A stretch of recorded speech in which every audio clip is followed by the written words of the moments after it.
ጥቂት ምክሮች ለውድ እህቶቼ። እህቴ ጀግና ሴት ነኝ ካልሽ እነኚህን ምክሮች አድምጪ። አንደኛ፣ ከሚያናግርሽ ወንድ ሁሉ ጋር አትሳቂ። አንዳንዴ መኮሳተር ጥሩ ነው። ድንበር የሌለው ፈገግታና ሳቅ ከመንገድሽ ያዘገይሻል። ሁለተኛ፣ በኢስላምሽ ጉዳይ አትደራደሪ። ምክንያቱም ኢስላምሽ ከህይወትሽ በላይ ውድ ነው። አንቺን ከመከራ ከስቃይ አውጥቶሻል። ከነ ህይወትሽ በሚቀብሩሽ ሰዓት ለምን ብሎ ጠበቃ ሆኖ ለነጻነት አብቅቶሻል። ሶስተኛ፣ በእምነትሽ አትፍሪ፣ በማንነትሽ ኩሪ። ዘና ረጋ ብለሽ ተጓዥ። ባለሽ ነገር ተብቃቂ፣ ኩርመት አትበይ። ግን ከእምነትሽ ያፈነገጠ አለባበስና ስታይልን ወደዚያ በይ አደራ። እስላምሽ ሰማያዊ እንጂ ዘመናዊ አይደለም።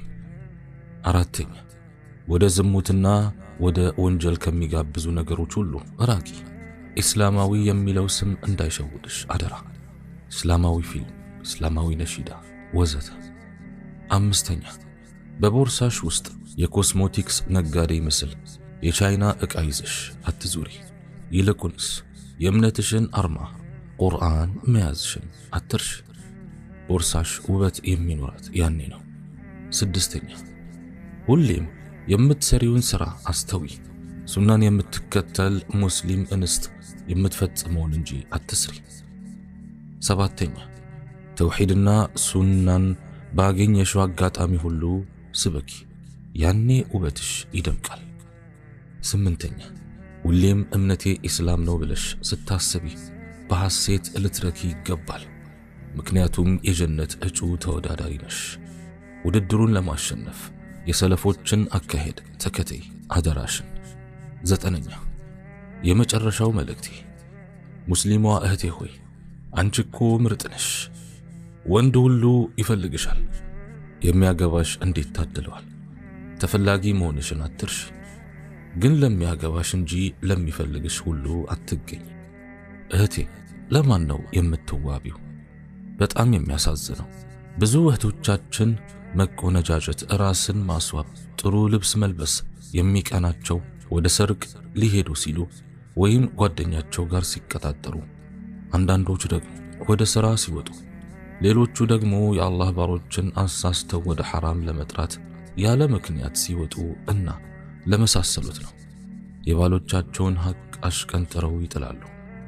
ከወጡበት ወደ ቤት ሲመለሱ ያ ሁሉ ያጌጡበት ነገር አውጥተው ይወረውራሉ።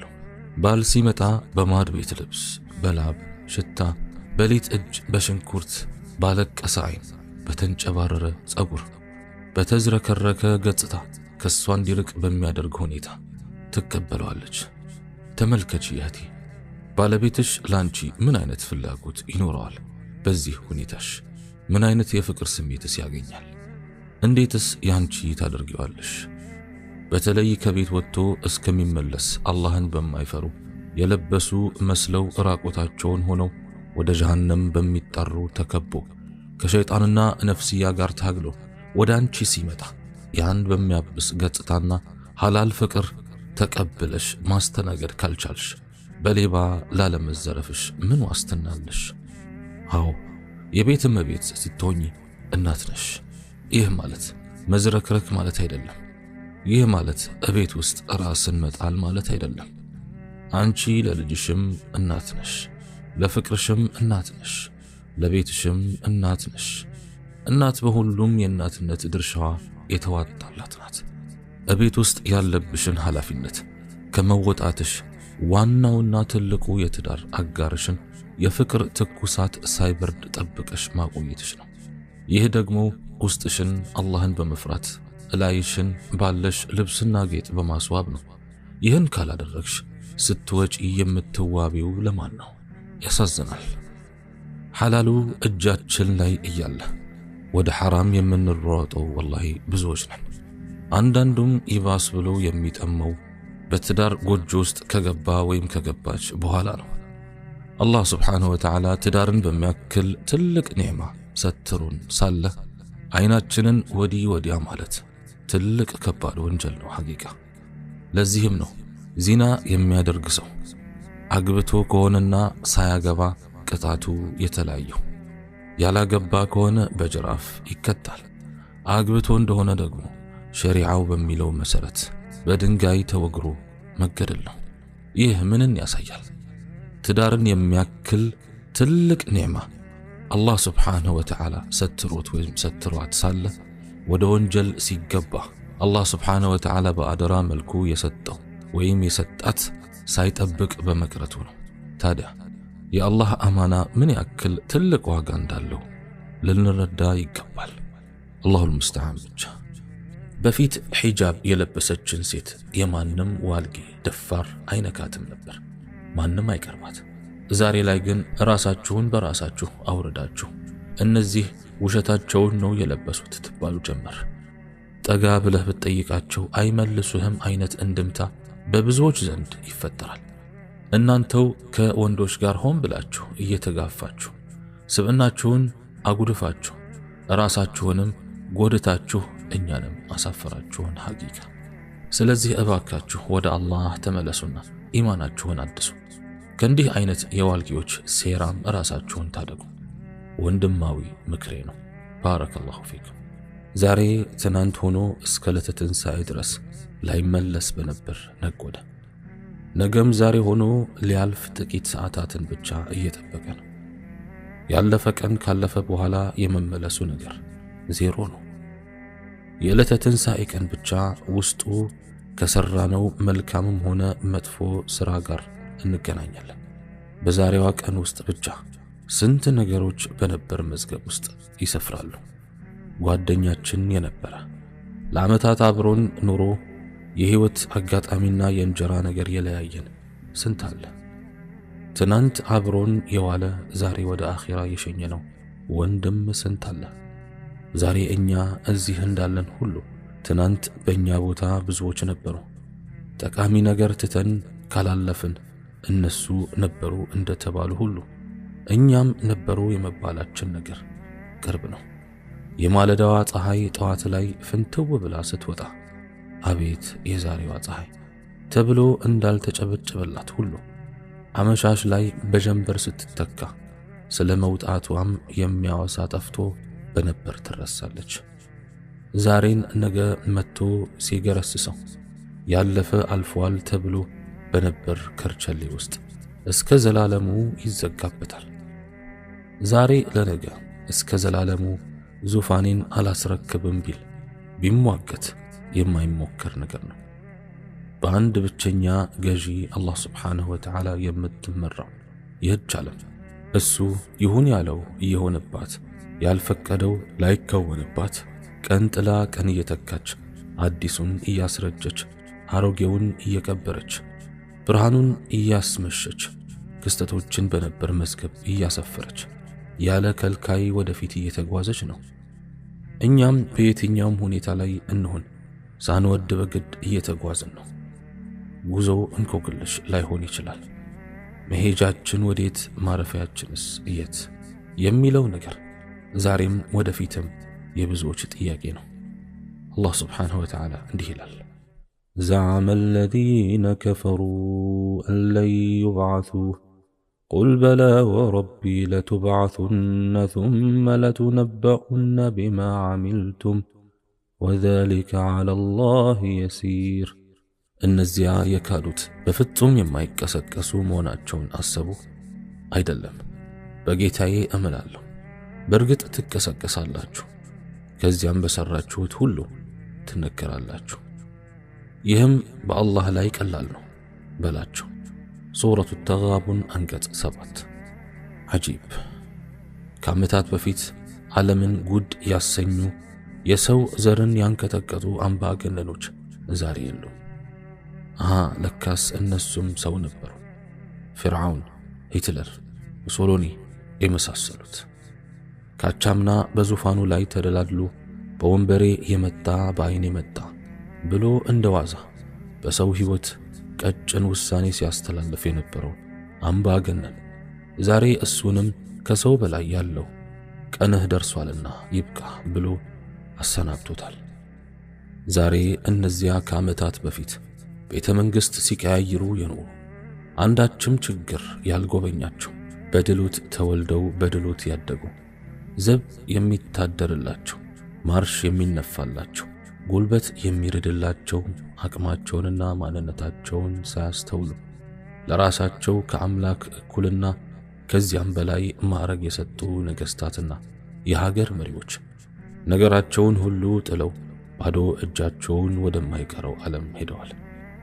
ዛሬ በቀብራቸው አካባቢ ቢታለፍ ድምጻቸው አይሰማም፣ በድናቸውም አያስፈራም። በእርግጥም ከአሁን በኋላ ማን ይፈራቸዋል? ይመለሱ ይሆናል ብሎስ ማን ይጠብቃቸዋል? ንጉስ ፈህድ፣ ንጉስ ሁሴን፣ ንጉስ መሐመድ ስድስተኛ፣ ዛይድ፣ ሳዳም፣ ጋዳፊ፣ ኪም ጆንግ ኢል የትና በምን ሁኔታ ውስጥ ይሆን ያሉት ብሎ የጠየቀ ይኖር ይሆን? ሁሉም በመቃብር ውስጥ ያሉበትን ሁኔታ አላህ ብቻ ይወቅ። እኛ ግን ይህን የቁርአን አንቀጽ እናስተውል። ከም ተረኩ ሚን ጀናትን ወዐዩን ወዙሩዕን ወመቃምን ከሪም ወነዕመትን ካኑ ፊሃ ፋኪሂን ከዛሊክ ወአውረስናሃ ቀውመን አኸሪን። ከአትክልቶችና ከምንጮችም ብዙ ነገሮችን ተው፣ ከአዝመሮችም ከመልካም መቀመጫም በእርሷ ተደሳቾች ከነበሩባትም ድሎት ብዙን ነገር ተው። ነገሩ እንደዚሁ ሆነ፣ ሌሎችንም ህዝቦች አወረስናት። ሱረቱ ዱኻን አንቀጽ 25-28። በሌላ በኩል እነዚያ ከራሳቸው ይልቅ ለህዝቡ ከስጋቸው ይልቅ ለነፍሳቸው የኖሩና ያደሩስ የትና በምን አይነት ሁኔታ ውስጥ ይሆን ያሉት? ኢብኑ ባዝ፣ ሸይኽ ዑተይሚን፣ ሐጅ ሙሐመድ ሳኒ፣ ሐጅ ሙሐመድ ወሌ፣ ሼኽ መሐመድ ራፊዕ። የዚህች ዓለም ግርምቷ ተነግሮ አያልቅም። በአቤት አቤት ውዳሴ ተሞካሽቶ ቀን ለቀናት አምጦ የወለደው ስንቱ ነቢይ፣ ጀግና፣ ዓሊም፣ የሀገር መሪ በዚህች ምድር ላይ ኑሮ ነበር ተብሎ አለፈ። የሰው ልጅ ለምን ይሆን ለምዕተ ዓመት ያክል ዕድሜ እንኳን በዚህች በምድር ላይ መዝለቅ ያልቻለው? ዓለም እንዲህ ናት። ፍጥረትንም ሆነ ክስተትን ለጊዜው አባሎቼና ስብስቦቼ ናቸው ብላ ብታቅፋቸው በኋላ ላይ ሁሉንም ወስዳ እንደማታውቃቸው በነበር ጨለማ ውስጥ ትዘጋባቸዋለች። ነበር ስንቱ ትኩስ ወሬ በነበር ሆኖ አልፏል። ስንቱ ታላላቅ ክስተት ታሪክ ሆኗል። በሬ ወለደ ቢባል እሱም የአንድ ቀን ታሪክ ሆኖ መሽቶ ከነጋ በኋላ በነበር ቅላጼ ተወስቶ ያልፋል። እንደ ሆድና ጀርባ ላይገናኙ የተማማሉት ቢገናኙ ይህም የአንድ ሰሞን ውድ ተብሎ አኺሩን የዘመን በርኖስ አጨልሞት ውልቅ ይላል። ነበር አዎን፣ ማጅላንም ዓለምን ዞረ። ኮሎምቦስም አህጉራትን አስሶ፣ ዩሪ ጋጋሪም ጠፈር ላይ ወጥቶ፣ አበበ ቢቂላም በባዶ እግሩ ሮጦ፣ ጋዳፊም ሊቢያን ገዝቶ ነበር። አላህ ስብሓነሁ ወተዓላ ቀልባችንን ያርጥብልን፣ እሱንም በማስታወስ ምላሳችንም ጥቅም ላይ የምናውል ያድርገን። ያ ሙቀሊበል ቁሉብ ሰቢት ቁሉበና ዐላ ዲኒክ፣ ያ ሙቀሊበል ቁሉብ ሰቢት ቁሉበና ዐላ ዲኒክ። اللهم إنك عفو كريم تحب العفو فاعف عنا. اللهم اغفر لي ولوالدي ولجميع المسلمين والمسلمات الأحياء منهم والأموات. يا حي يا قيوم برحمتك نستغيث، أصلح لنا شأننا كله ولا تكلنا إلى أنفسنا طرفة عين. اللهم آتنا في الدنيا حسنة وفي الآخرة حسنة وقنا عذاب النار. اللهم تقبل صلاتنا تامة واغفر ذنوبنا عامة ولا تجعلنا من أهل النار يوم القيامة واجعلنا من أهل الجنة وأدخلنا بالسلامة. الله سبحانه وتعالى أني بتناكر كنت أنتم بسمات شوت يوم بنتكم يادركن. يا الله ይህን ትምህርት በአንደኛው ጆሮ ሰምተው በሌላኛው ጆሮ ከማያስወጡ ሰዎች አድርገን። በጆሮአችን ገብቶ ቀልባችን ላይ የሚሰፍር ወደ ተግባር የምንለውጥ ሰዎች አድርገን برحمتك يا أرحم الراحمين. سبحان ربك رب العزة عما يصفون وسلام على المرسلين والحمد لله رب العالمين والسلام عليكم ورحمة الله وبركاته.